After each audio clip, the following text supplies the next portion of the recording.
just joined the call. I was about to say we'll get started right at 12, and it switched over to And it 12 is. right as I was going to say that. So we'll just go ahead and get started. I'm going to stop sharing my screen so you can actually see Dr. Brunson and I here. Let me get my screen situated. Okay, you ready, Dr. Brunson? I'm ready. Do it. Okay, everyone, welcome back to another Health Talk in our virtual Health Talk series. Today I've got with me Dr. Brunson, and Dr. Brunson, you're similar to Dr. Brindle, who we had on here last month. You're a physician at AppFamily Medicine, and you're also Mhm. involved with the residency program. So That's talk right. to me about that. You're part of the faculty, right? And you were a resident. So talk to me That's about right. Yeah. that. So I've been familiar, yeah, with the residency program from both sides. So, residents are doctors who graduated medical school, but are still in their years of supervised training. For family medicine, that's for 3 years. And so I did that program here and graduated and then was hired as faculty. And as faculty, I do a mixture of things. All the faculty do this mixture. We see our own patients in clinic. We work in the hospital, and then we supervise residents both here in the clinic and in the hospital. We also do some academic related work, research, publications, and curricular development, educational things, just sort of a big mixture of different things for the residency. Yeah, I love it that you were a resident. And then not only did you stay here to serve our community, but you're also helping to train the next group of residents and groups of residents as they come Yeah, through. over and over. So Every year we get 6 new residents, so it's exciting. Yeah, I mean, you can really have a big impact if you help teach doctors to be passionate and caring people. A lot yeah, of them are good at that already, but certainly in medical practice, there's a lot of strain and stress, and helping people navigate that is really important to me. yeah, I love it. And today we're talking about addiction and addiction medicine, right? Mhm. So if you don't mind me asking, tell me how you kind of got into working with addiction. Why are you passionate about this topic? And did it start prior to med school, or was it something that Mhm. you got more interested in as you were doing your residency program here? Yeah, I was definitely interested in it before coming to residency. I was an EMT before I was in medical school. So when you're in an ambulance, you definitely see a lot of the day-to-day effects that you don't get to see in a doctor's office. You're when you're an EMT, you're going into people's homes, you're meeting them where they're at. They're not coming to you in your office, so you see a lot of how they live, and you get to sort of witness firsthand how the ways that they live and the things that they do with their time impact their health. But I think for me, a lot of what made me specifically interested in addiction is um, it's a problem that has really effective modern solutions, and it's a problem that's always existed. Human beings have always struggled with addiction in one form or another, and it's only in the last 15 years or so that we've developed the science to really treat addiction at the root cause and help solve a lot of the problems that are associated with it. And that's just an exciting thing to be a part of. And it also brings in a lot of intersections. There's a lot of people who struggle with addiction struggle with other things as well, whether those are health problems or social issues or resources that they don't have and might need, might struggle with poverty or insecure housing. And those are all things that, especially in family medicine, we care a lot about. And so addiction is kind of this nexus of mental health problems and physical health problems and social problems that all those things come together. And it's a great way to address all those issues at once. And so Yeah. that's kind of an exciting prospect to somebody working in family medicine, that you can reach all of those different areas of a person's life through this one issue. Yeah, that's incredible. Um, There's something else I was going to ask you, or I wanted to actually share this with everyone listening. For those of you that are on this call, if you have any questions along the way, please put those in the chat. You can communicate with me or Dr. Brunson through the chat, and you're welcome to ask any questions, and I'll try to get to them and make sure we get to them as we go. Um, but Dr. Brunson, I normally ask this question towards the end of a health talk. I normally ask, what do you want people to learn from this health talk? But I kind of want to start with it. What do you Sure. hope people take away from our talk today? Hmm. Well, I think there's two major things. The first is that addiction is a brain disease, and that it's a physical problem and not a character flaw.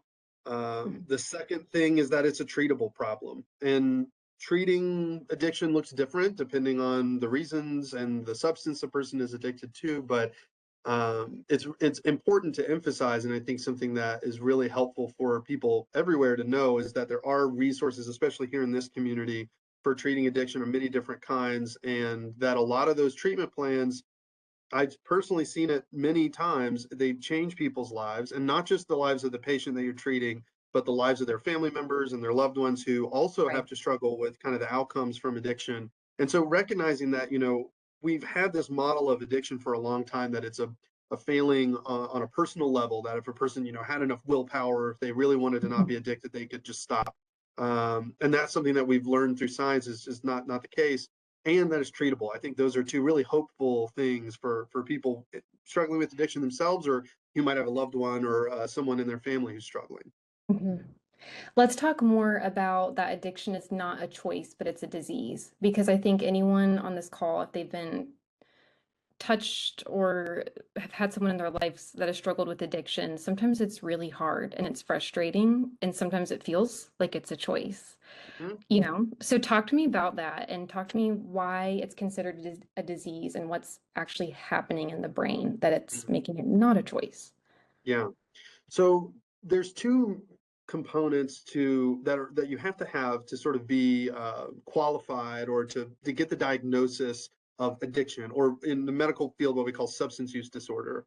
And the first of those is a physical dependence on a substance, and all that means is that you function normally when you have it, and when you don't have it, you have a medical problem, a physical symptom related to not having that, right? So we commonly refer to this as withdrawals, but there's a lot of people who are in that category of substance dependence, but that don't have a lot of the problems we associate with addiction. So one example of this is what's kind of colloquially called a functional alcoholic, person who needs alcohol to function in their day-to-day life, but is able still to take care of their family, go to work, do everything that they need to do. And no one, it's possible in that scenario that no one even knows the person has a problem, because as long as they get what they need, they don't have any behavioral issues that you can see.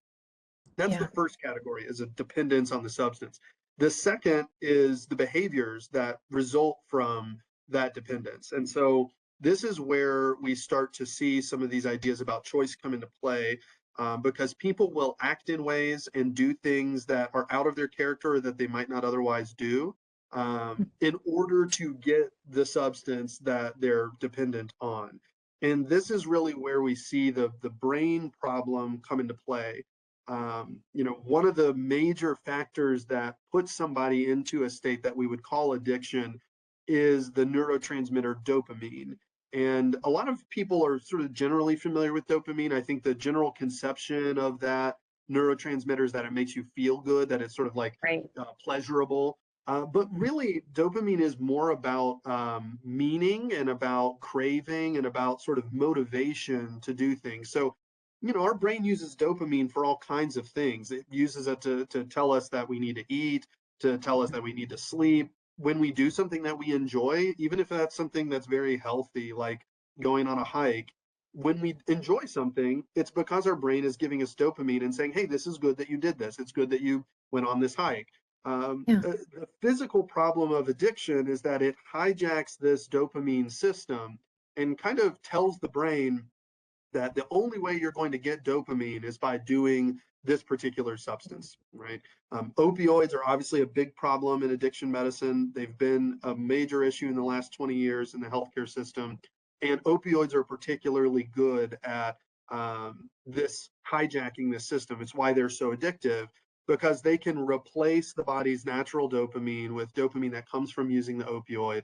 And so you essentially, your brain gets used to having dopamine so often that when you don't get that substance, you kind of go into the opposite of enjoyment. You feel really bad, both physically and emotionally. And a lot of the behaviors that come from addiction, that things that people do that we can look at and say this is a bad choice the person made, are really being driven by this brain system that's telling this person you absolutely have to do XYZ, because of the threat that if they don't, they're going to feel this terrible sensation.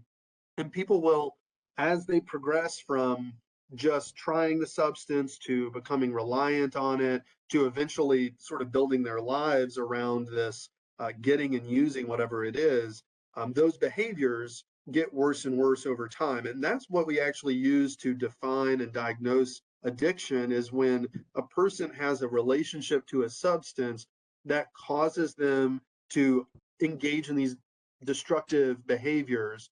They might steal money, they might rob a gas station, they might cut their family members out of their lives or go completely MIA and move to a different place. All these things can happen, and it's those behaviors that we refer to when we're talking about addiction.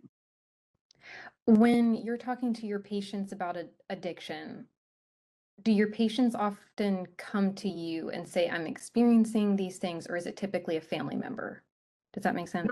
That's a good question. Yeah, I think when somebody, by the time somebody gets to a doctor's office where they're saying, I want treatment, there's usually been enough disruption and chaos in that person's personal life to that point, right? It's usually kind of that something has happened or a series of things have happened, and they've almost always been going on for a long time. It does not take very long for addiction to really wreak havoc in a person's life. And so you might meet people in the office who, were working, having a balanced family life, have hobbies, have a full, normal, healthy life a year or 2 years ago, and are now in a place where they have no job, they've lost their marriage or their interpersonal relationships, they don't have hobbies anymore, they're completely dependent on the substance. And I think usually by the time a person's in that position, even if the family member isn't the person that's necessarily bringing them in, their family members are very well aware that this is a problem and are often encouraging them to seek treatment. It's very hard to find the person where you can meet them at the very beginning. Yeah. It's almost always a good ways into the process where their life is already in shambles from the addiction by the time they're meeting you. And that's, a lot of my work in this healthcare system is about trying to identify people who are at risk for becoming addicted to a substance before they reach that point, so that we can intervene early and get them off of these addictive medicines or whatever they're using, um, to try and prevent that.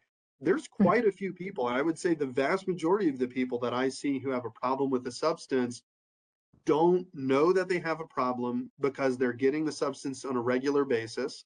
And this can happen even with prescriptions. This is how the opioid crisis occurred. People got written prescriptions for a lot of opioid medicine and then became dependent on it and couldn't ever stop taking it. When the prescriptions went away, their choices were go through withdrawal or actually get that medicine illicitly from the street or use it in some other fashion. And so I think there's quite a big population anywhere of people who are dependent on a substance, but haven't crossed over into that addiction territory because their lives are still functioning normally. They're not needing to do things like steal money or hide things from their family. And so that's a big population of people that we just have a hard time getting in touch with in the healthcare system. You were talking about folks that are at risk. What do you look for? Who Hmm. falls into that population?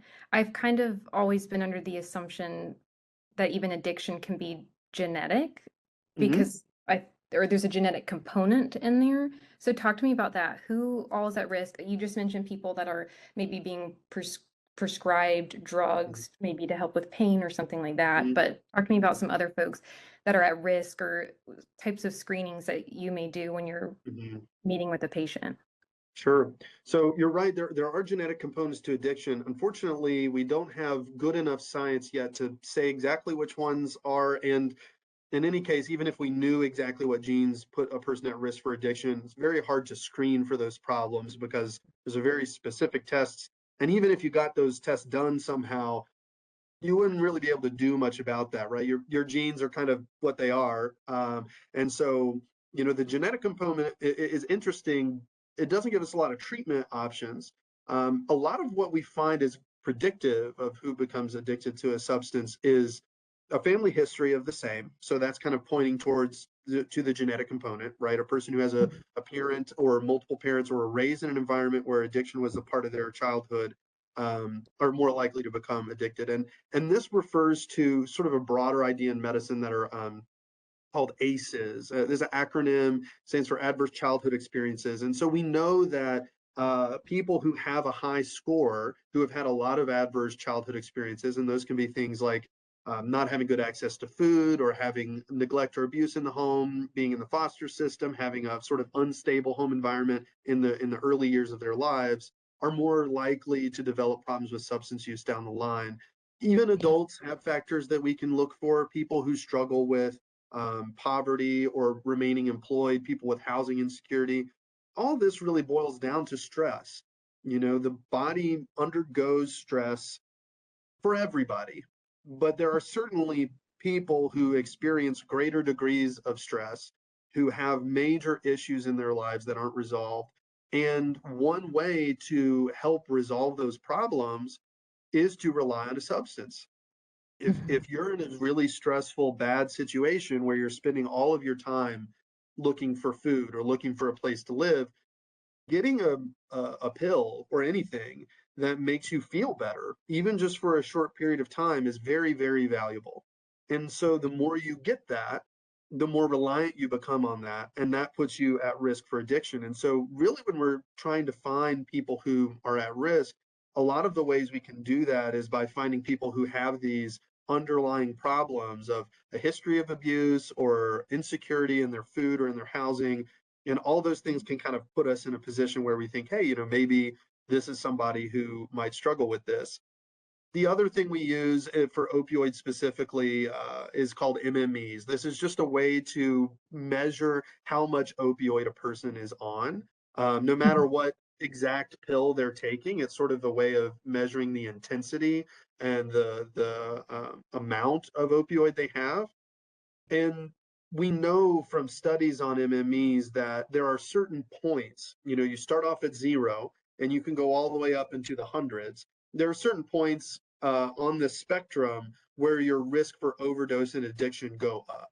And so Mm. one of the things we do in our clinic and in the other residency clinic at Elk River in Banner Elk is try to identify patients who have a high MME and see if there are other ways to address the pain that they're dealing with, so that we can bring that MME down to a point where they're at lessened risk. And of course, Yeah. the other thing here is that all of these problems go up with age, and they also all go up with the more medical problems you have otherwise. And so a lot of times we're seeing people who don't maybe fit the typical picture of addiction, in that they might be an elderly person who struggled with chronic pain for a long time and over time has just accumulated higher and higher doses of pain medicines. And they're at a point where we meet them where if you just took all those pain medicines away from that patient, not only would they be in pain, but they would also go through withdrawals as if they were somebody who was, abusing it. And so that scenario is really common in the healthcare system and something that we try to address in our clinic. Yeah. We got a really good question here in the Mhm. chat, and I want to read it to you. What gaps do you see in the system for those struggling with addiction? And what do you think will need to change to close those gaps? Yeah, there's a lot of gaps in the healthcare system about addiction, and that's kind of a passion project of mine. So, starting with the second question first, one of the things that we're doing right now to address this is we have set up a call system in the hospital with a nonprofit that works locally called Homestead Recovery. And Homestead has a lot of peer support specialists, and these are people who have lived experience with recovery, and they are trained through a special program on how to assist people who are struggling with substance use and get them into treatment programs, help them keep a job, help them get housing and transportation and pay for their prescriptions, all these many things they can offer. A lot of the gaps in the healthcare system come from just being able to access those resources. And so this call system that's working, and we've had it running.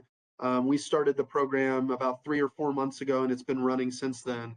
Um, is basically a hotline where if anybody in the hospital, a nurse, a doctor, cleaning staff, anybody thinks that, hey, there's this patient who is struggling with substance use and is willing to seek help, they call the call line, and somebody from a peer support specialist from Homestead comes out to the hospital to meet the patient, Wow. introduce themselves, kind of get the ball rolling. And then most importantly, when that person leaves the hospital, that peer support specialist will follow up with them and make sure that, hey, are you getting your appointments? Can you pay for your prescriptions? Is everything going okay? And they kind of have this mentor person that can ride along with them in the recovery process. And this program exists because a lot of the gaps in the system come from what we call transitions of care or handoffs of care, where a person goes into a healthcare facility, whether that's a doctor's office or the emergency department or the hospital.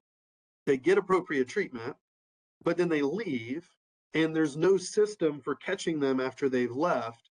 And one thing we know about addiction is that it's driven a lot by triggers. And so if a person is coming from a home environment where they're living with people that use, or they're surrounded by paraphernalia related to use, or just being at home reminds them of needing to use, things might be really good in the hospital setting where they're not surrounded by all those reminders.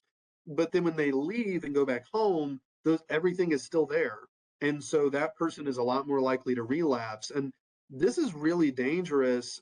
Probably one of the ways, the most common ways that overdose happens is that a person gets treatment, they get stable on their recovery, their tolerance for the substance goes down, then they relapse and they use again. And when they reuse, they're using at their previous dose, and their body isn't accustomed to that anymore. And so they overdose. And so the biggest way we can address deaths from addiction is making sure that when a person is in recovery, we have a system in place so that it reduces the chance of relapse. And if they do relapse, that person understands, hey, if I'm going to use again, it can't be at my previous dose.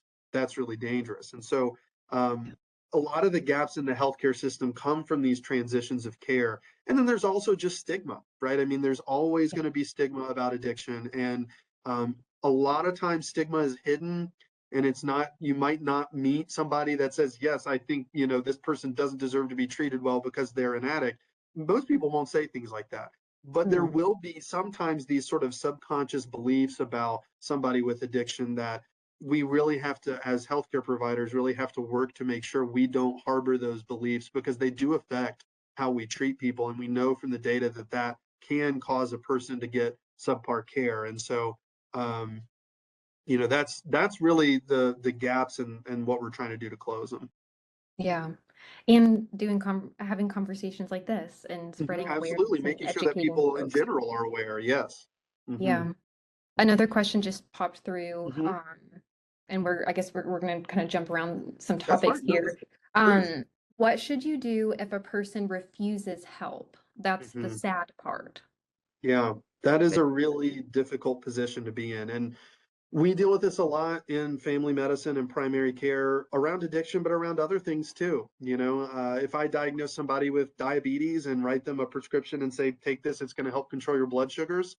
If the person doesn't want to take the medicine, I really can't make them do it. I'm not going to their house and putting the pill in their hand. There's only so much anybody can do. Even if you live with the person, you can't force them to do things they don't want to. And Mhm. so in medicine, we have this framework called motivational interviewing that's kind of about this question. How do you determine if the person you're talking to is ready to make a change or not? And so there's this idea of something called the stages of change, where a person will start off in what we call pre-contemplation, which means they're not even thinking about it as a problem. They don't even see it as an issue. They don't recognize it's a problem at all. And that person in pre-contemplation, there's not much you can do realistically, except keep an open door, keep a good relationship with them as much as you can, try and help them understand that you're there for their support. But until that person is willing to at least recognize that there is a problem, the ability we have in medicine and even interpersonally, we don't have much of an ability to intervene if a person doesn't think there's a problem. The next stage is called contemplation, where a person says, well, I know this is an issue. I know this is a problem in my life, but they're not ready to do anything about it. They think, well, this is a problem, but I can handle it. Or, the common phrase, I can stop anytime that I want. Those ideas of maybe this is a problem, but I don't think it's a big problem. I can handle it on my own. is also a difficult scenario to really encourage somebody to make change. All you can do is try and help them understand, well, look, I mean, you used to have this job, you don't have it anymore, or you used to have this kind of relationship with your spouse, you don't have that anymore. I try to help them move towards identifying, hey, there are things in my life that using this substance has done, and that Mhm. I've had to act differently or behave differently in my day-to-day life because of this, that you're hoping to move them into a place where they're willing to accept not only is there a problem, not only is that problem out of their control, but that there are things you can do about the problem that can make it better.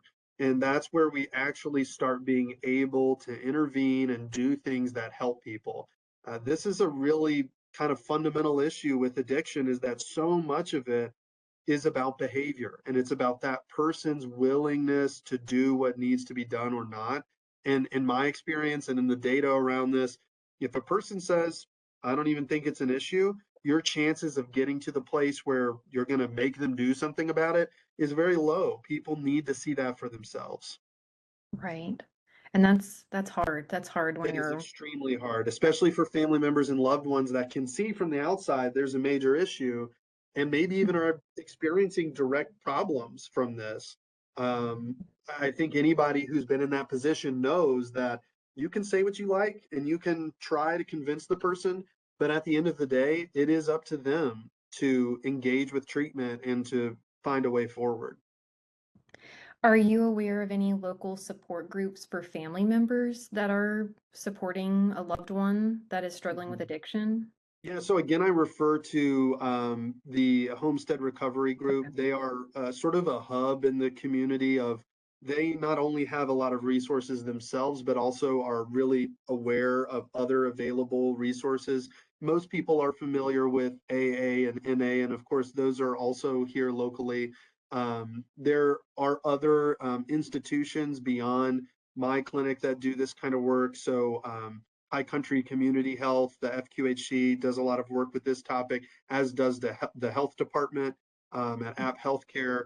App Healthcare, the health department, they actually have a lot of resources around things we don't offer in the clinic, things like needle exchange programs and mobile clinics for this. So there are resources in the community, and I think that's really an extremely important part of this conversation, is that people understand there is help for this, for Yeah. themselves or for somebody else. Yeah. Let's talk about some treatment options. You've talked about some treatments available um, through some of these other organizations. What are we able to offer in our healthcare system? Yeah. Um, Talk to me about the different options. Yeah. So, probably the best medical therapy available for addiction is a medicine called buprenorphine. This is commonly referred to as Suboxone or Subutex. There's a couple different versions. And this is specifically for opioid use disorder. Essentially, what this medicine does is it prevents withdrawal and prevents cravings. And so, a person who is on opioids or heroin or anything else that derives from opioids, that wants to stop using, taper off of their current medicine, start on buprenorphine, and then continue forward taking that buprenorphine. And the benefits there are that, one, it's much easier for a lot of people, not always, but for a lot of people, it's easier to come off of buprenorphine than it is to come off of the opioid originally. Um, the second thing is that it's much, much, much safer than opioids, especially opioids that a person is buying from a friend or getting from the street, or especially if they're injecting anything. Buprenorphine is significantly safer in terms of overdose risk. The fentanyl epidemic is a big part of this problem, where individuals who might not even use opioids, or might not be intending to use opioids, might get them anyway, because many sort of illicit substances that are sold on the street contain fentanyl or other opioids because they're so addictive. And so people selling these substances might inoculate them with fentanyl on purpose or on accident, and the person actually does end up getting opioid even if they think they're using something else. That brings me kind of to the second, and I think what's more accessible for most people in terms of addiction treatment is just getting access to Narcan or naloxone, Mhm. which is something that the health department provides, something the High Country Community Health provides. They all have systems for distributing Narcan. Most people are familiar with this from the media, but just in case there's anyone that isn't, this is a medicine that basically turns off opioids. So it's used as an overdose rescue medicine. And if somebody is using opioids and they accidentally overdose, you can give them Narcan and it will push all of the opioid in their brain out and it will allow them to wake back up. This is what's so dangerous about opioids is they suppress our drive to breathe. And so when somebody takes too much, their breathing can go very, very slow and sometimes turn off completely. But if you're able to remove that opioid from the receptors in the brain by using Narcan, then the person's breathing will come back and they'll wake back up. Because of this, it's so important for anybody who is struggling with opioid use themselves or just knows people, maybe has a family member or someone they live with that's struggling with this, that Narcan is around in that home and that I keep it in my bag and I keep it in my car because you never know. I mean, I've needed to use it here in Boone when just out at the park, you find somebody who's Wow. passed out and they won't wake up and you give them Narcan. This is something that any person can use that is very, very simple. It's just a spray in the nose, just like Flonase or anything else. And it's widely available and safe to use. If you give Narcan to somebody who's not overdosed on opioids, it won't do anything. Okay. So it's a safe thing to do, and it is saving lives across the country. And so anybody who knows somebody that's struggling with this, that is at home, the best first thing to do is make sure that Narcan's around and that the person knows how to use it. Because this is how we save lives from overdose is by distributing Narcan and having it be sort of widely available. It's also what same medicine we use in the hospital. But there are also medical treatments for things that aren't opioids. There's a medicine called naltrexone, which is used for alcohol use disorder, and Wellbutrin, which is used for methamphetamines.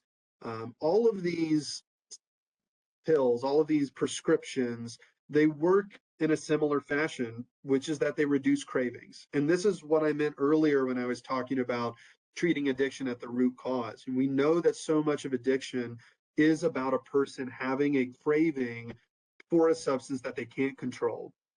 And if you can treat that craving and reduce how much they want to use the substance, then you can give that person a little bit of breathing room to start going to therapy, going to a support group, and start developing some other patterns of behavior that can take them farther and farther away from the substance. If you try to get somebody to go to AA who is still actively having cravings and isn't willing to participate in that process, they simply will not go. And so treating that craving first is a really important part of the process of recovery because it helps that individual get a grip back on their life again and start to change their patterns of behavior and hopefully recognize there is something other than this substance that I find value in. There are Yeah. things that I used to enjoy and I can get back to doing those things. That's really how we see recovery be a sustainable process is when you can help the person realize that their life before addiction was really good and it had good parts to it. They just have to be able to see that, and treating those cravings are where that starts. Yeah. I feel like there's some stigma around even some of the medications used to treat addiction or even like Mm. methadone clinics. Yep, What would you absolutely. say to the person that may be listening to this talk that thinks, well, that's just replacing addiction with another addiction? Some people might Yeah. have that thought. What would you say to them?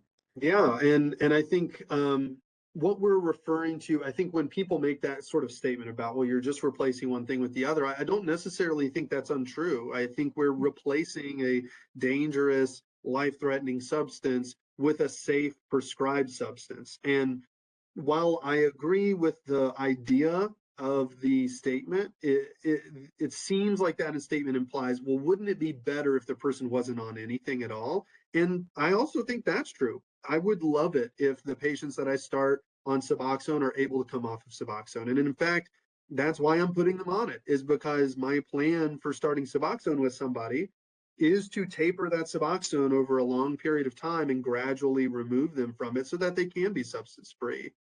Yeah. I think, though, that this refers more to dependence than addiction, because if we look at what addiction does to people's lives and the behaviors that people have when they're addicted to a substance, those are really the problems. And Mhm. so, if you were able to take a person who's, say, stealing money from a family member in order to buy opioids and instead write them a prescription that they can get at a low cost and use that, and they no longer need to steal the money because now they're coming to me and getting a prescription, then that solves a lot of the problems of addiction. It might not solve the dependence problem because, of course, if I stop writing them that prescription, then they might still go through withdrawals. But it does fix the addiction behaviors, which I think are really what drives a lot of the problems in a person's lives. And it's my opinion that our goal as physicians should always be to try and reduce how much medicine a person needs. And it's no Yeah. different for this. Yeah. We have a few questions here in the chat. Yeah. This individual said, do you have any advice or treatment recommendations for individuals with tobacco or nicotine addictions? I know patches and gum are helpful, but I run into people who say those have never worked for them and always return to smoking or vaping. Yeah, yeah, this is a great kind of tying into what we were talking about before with triggers and what Yeah. causes people to relapse. We consider, and this counts. I mean, we normally think about relapse as people who are using quote unquote hard drugs or people who are drinking alcohol, but you can relapse on nicotine, and this is what this person's describing. Somebody goes in, they get treatment, they get nicotine replacement therapy, it works for a while, and then over time they relapse back and start smoking again. Yeah. A lot of what drives relapse are these triggers in a person's life. And so when I'm talking to somebody about quitting smoking, even when I'm talking to people who aren't ready to quit yet, it's really important to try and identify what are the things that you do when you're smoking. So for a lot of people, it will be, well, I smoke when I'm driving to work, or I smoke when I take my first cup of coffee in the morning, or I smoke as a break. I'm working a hard job. I get 3 smoke breaks a day. I go out and take my smoke break. And it's important to consider, what is a person really getting out of that other than just the nicotine? Well, Mhm. for smoke breaks, as an example, they're getting a break. They're getting a break Yeah. from work. They get to go outside. They get to take some deep breaths. Those are all things that we already know are helpful for people when they're stressed. Yeah. Outside, deep breathing, being a little bit alone, getting a break from other people. And so, what drives people to relapse a lot of times, and this is especially true for smoking, is that they stop smoking, and so then they also stop taking those breaks, or they stop smoking. And so then they also stop doing the other things that are actually good for them. And because they need those other things, they still need a break during the day. They still need to, get some time outside. They go back to smoking because it's the only way that they have to accomplish those other things. And so when I'm working with people who want to quit, my goal is first to figure out what's the real reason underneath the nicotine that drives that person to want a cigarette. And if we can find other ways to address those same problems, then the nicotine becomes less important. And then you can just, as you say, replace it with patches and gum. I will also point out there are specific medicines, just like the medicines for opioids and methamphetamines and alcohol I was talking about earlier. There are medicines like Chantix that are used specifically to help people with cravings for nicotine. All medicines have a risk of side effects. They all have a risk of cost problems. And so, again, ideally, you want people to ultimately come off of those. But smoking is a particularly difficult habit because, unlike a lot of other substances, it's normal, right? Yeah. We might not let people smoke in restaurants anymore, but if you see somebody smoking out on the street, you're going to have a different reaction than if you saw somebody shooting heroin on the street. You're going to have it, or smoking crack. Like, you'll have a different emotional response. There's different Mhm. stigmas. And I think that makes it a lot harder to quit smoking because it's something that is kind of everywhere. I mean, you go to the gas Mhm. station, I was there's just thinking cigarettes, that. right? I mean, Yep. there's cigarettes, and alcohol is the same way. These things are integrated into our lives. And so for a person who's trying to quit, they're constantly going to be reminded, oh, this stuff is out there. And so I think addressing those is also important. Maybe, and I've done this with people before. I've told them, look, maybe you just don't go in the gas station. If you need to get gas, pay at the pump. If you need something from inside, have somebody go in and get it for you. If that's a problem, there are ways to avoid it. It's these behavioral patterns that get built up around the substance that cause people to relapse. Right. Um, I've jotted down a few notes as you've been talking, and I've quoted you here. I put, treating the craving first. What's the real reason? Like, why are you going to using substance use in the first place? And it sounds like really trying to find that root cause is can go a long way. I don't Yeah. know if I And worded that well. no, that's exactly right. And a lot of that, it means getting support from outside places, not entirely relying on the people you live with or your immediate family members who aren't medical professionals for the most part. If it's possible for the person to get therapy, I mean, I find that almost every time I'm treating somebody for addiction, we discover that they also have anxiety or general depression or another mental health concern that they're using the substance to treat. And if we can treat that mental health problem first and foremost and control that person's cravings, then a lot of their need to use starts to go away. Right, and less likely of them relapsing or things like that.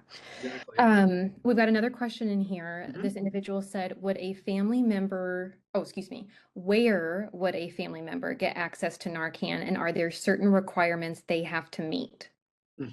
So there aren't, like I said, there's Narcan distribution programs through High Country Community Health and through the health department. And so I don't know exactly all their policies around distribution, but I know that in general, Narcan is something that in certain states can just be, you can go to the pharmacy and pick it up and you can just ask for it and they'll give it to you. Okay. And the same is true to my understanding of these local distribution programs. If you go to one of these facilities and say, hey, I've got a family member, I'd like to have some Narcan, they can sometimes just give that. And again, the reason for this is if you just give Narcan to a person who isn't on opioids, you are not going to cause them harm by giving it to them. The only Mm. thing that comes with a caveat, and this is, I don't know if this would be considered a requirement or not, but anytime a person is using Narcan, 911 needs to be called, right? Okay. That's the only place where there can be some danger around it is when the person wakes up. They are going from having a lot of opioid in their brain to having no opioid in their brain.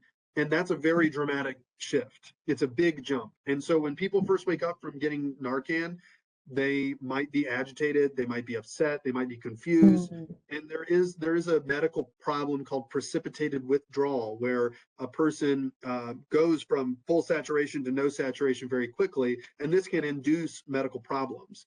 Um, and so for this reason, if a person's given Narcan, the advice is always first the Narcan, that's the most important, and then getting an ambulance there if they're, outside the hospital to take them to medical care so that they can be observed for a period of time to make sure nothing's going to happen to them. The general thinking around this is that even if you induce a medical problem, worst case scenario stuff where let's say you give somebody Narcan and they wake back up and have a seizure. That's obviously Mm. not what anybody wants, but them having a seizure is much preferable to them dying from an overdose, right? Yeah. And because Narcan is this emergency medicine that's used to save people's lives, basically anything that happens after that, while we certainly don't want bad outcomes, those outcomes are all better than the person simply dying from the overdose. And Right. so this is the logic around the philosophy here is called a harm reduction model. And this is what's used when we talk about like needle exchange programs or Narcan distribution. You're not trying to completely remove all of the problems from the scenario. You're just trying to reduce the chances of the worst case thing happening, which is a death from overdose. And Yeah. so that's why Narcan is accessible and why there's a little bit less of a stringent control over who uses it, is because the idea is even if you use it and something bad happens, the bad thing that happens is better than the alternative of them Okay. just dying from the overdose. Right. Right.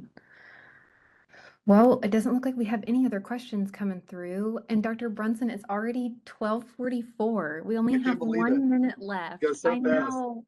I really, really appreciate that. That was wonderful. Of Like I course, told you before we got started, I wasn't well versed in this topic, so I've learned a lot, and I hope everyone else has too. And I really appreciate you taking the time to of do this course. and using your lunch break to hop on here with me. No problem.